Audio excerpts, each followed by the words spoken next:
It's me, Denise Matteau, back again with my channel Visions of Mercy. It's my channel for talking about spiritual things and spiritual dimensions. And this is my third video. My first two, I was talking about dreams, the dream consciousness or the dream world, and quantum collapse. I spoke a little bit about some people I like to listen to are Kevin Baker and Anthony Patch. The Kev Baker show has quite a lot to say about hard science, real physics of what's going on at CERN, the Large Hadron Collider, and atomic physics and particle physics, quantum particles. And they were applying the concept of quantum collapse, and all of a sudden one of their hosts, it's a Kev Baker, Johnny Wessels, and Anthony Patch are usually together on this program. And Johnny Wessels suddenly says, this idea of quantum collapse seems to apply to the dream world, and what happens when you're trying to remember a dream and it just evaporates because you're moving into awake consciousness. Okay, those are my first two videos. One of the things that I said or touched on is the fact that when I began to fully explore the dream world, I switched from trying to explain a dream and tell the story of the dream using words to using pastels to capture, not even to paint pictures, not even trying to say, okay, I dreamed, there was a tree and a field and blah, blah, blah. No, just picturing, retaining the image in my head that was there before I was fully awake, and just making the colors without naming the objects that they were part of or might have been part of. Just the abstract streak of white, blob of yellow, whatever. Well, you can see that discussion in video number 2. Part of what I think was going on that created a rapid transition into, or should I say a more complete transition into dream consciousness when I did that, was getting away from words and getting into unmediated observation. Because as soon as we try to identify something, we are placing our own consciousness of what that thing must be, what it ought to be, what it should be, in between us and the object, or phenomenon, or energy, whatever we're looking at. It's like if you have bad eyesight, which I do, and maybe you're looking at a shape coming up the road on a foggy day, and you're thinking, that must be my neighbor. Yep, it's about the time my neighbor usually walks up the road, and I think that must be my neighbor. And you're placing your own expectation in the way of what it really is. If it's a very foggy day, it might not even be a person. You might be looking at somebody, I don't know. You could be looking at anything. But see what I'm saying? If you're using words, you're automatically mediating reality. You're automatically placing yourself, your ego, between the perceiving senses and the outside world. If you switch over to using the hand holding an art material like a colored pastel, which I recommend because you can unconsciously put the color down. You don't have to be thinking about painting strokes or technique or anything. It's going to make a mark. I suppose markers would be good too, but I like the colors. Anyway, by doing it that way, you're not thinking about, well, that's a white object, so therefore it must be a snow-covered uh, field, or it must be, you know, a white unicorn. No, you're just putting the streak of white. And as you're looking at it, and you see a blob of yellow here and another one there, and you just go, and a tan stripe, and you put that. But you're not saying, oh, that's a tan stripe. You're just moving your hand with the color, and then picking up another color and moving your hand.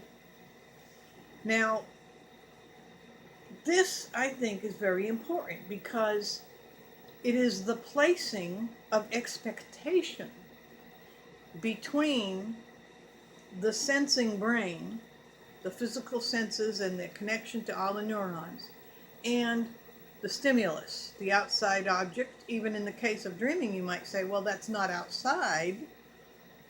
But in some sense, it is.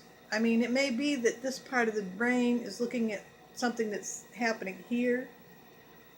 I remember as a child thinking that dreams were on a little movie screen because for some reason I could picture them as being on the inside of my forehead. And I imagined dreams were like somebody was running a little movie projector inside my head while I was sleeping. But even in that kind of concept, myself is still further back somewhere in the brain watching. So in that regard, it's still an outside. It's still an outside stimulus. So words seem to carry the ego. Language seems to carry the ego, and the ego, the self, imposes its expectations. And if the thing that we're looking at disappoints us, is not what we expected, we can react emotionally. I mean, if you think that shadow walking up the road on the foggy day is your neighbor, and you call out and wave hi, and then suddenly discover it's a stranger, you might feel embarrassed and upset and a little bit scared. It's like, oh my gosh, who did I say hi to? You know, I mean, I'm just pointing out that we use the self and the ego as a kind of protection. When abstract art first began to emerge in Russia, I think it was in the 20s and 30s, you had Kandinsky and some of these others. And in Europe, Picasso wasn't really purely an abstract artist. He did a lot of interpretation. His cubism was looking at people and things, but interpreting them. Pure abstraction really didn't come into its own until the 60s. And it was being experimented with more in places like Russia than in the West. But to do pure abstraction is very hard. I had a hard time as an artist doing it because my mind wanted to place something there. It wanted to tell stories. It wanted to imitate what was out there. And a lot of these people in New York like to look down on that, but I mean, that's the level of consciousness I was at. And now I understand through practicing Zen art, where you just look and paint what's out there, which becomes very realistic. But the less your mind is speaking, the less you're thinking, I am looking at the ocean and I want to make a wave with white frothy ripples.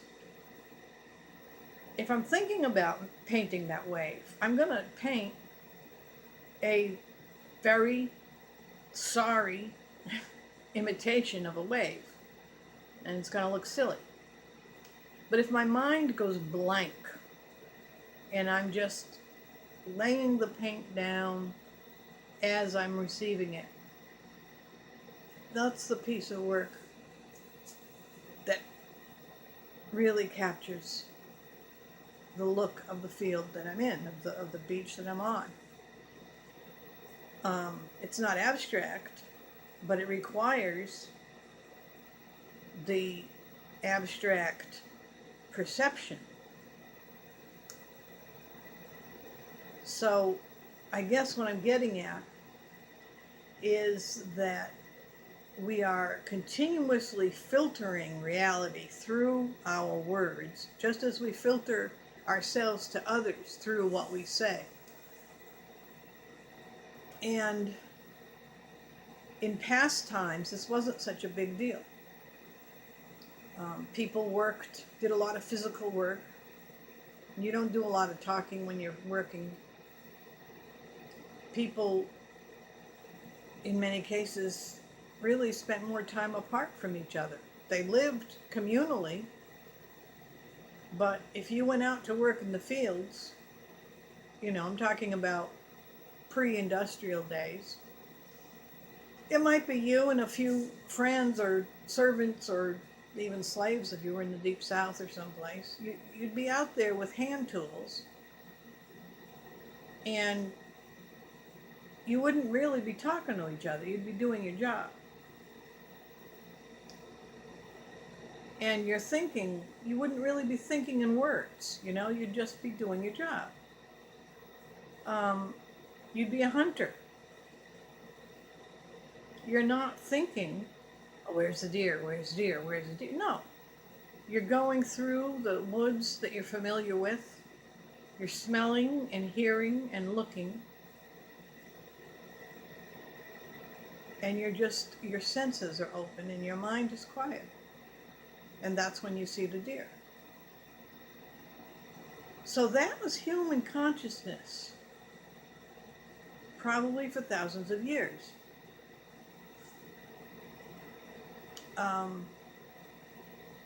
But modern society, first the industrial age, threw us into a lot more verbal communication. The industrial age seems to have come up alongside the invention of the printing press, which saw religion transition from ritual, visual and musical ritual, to spoken theology, and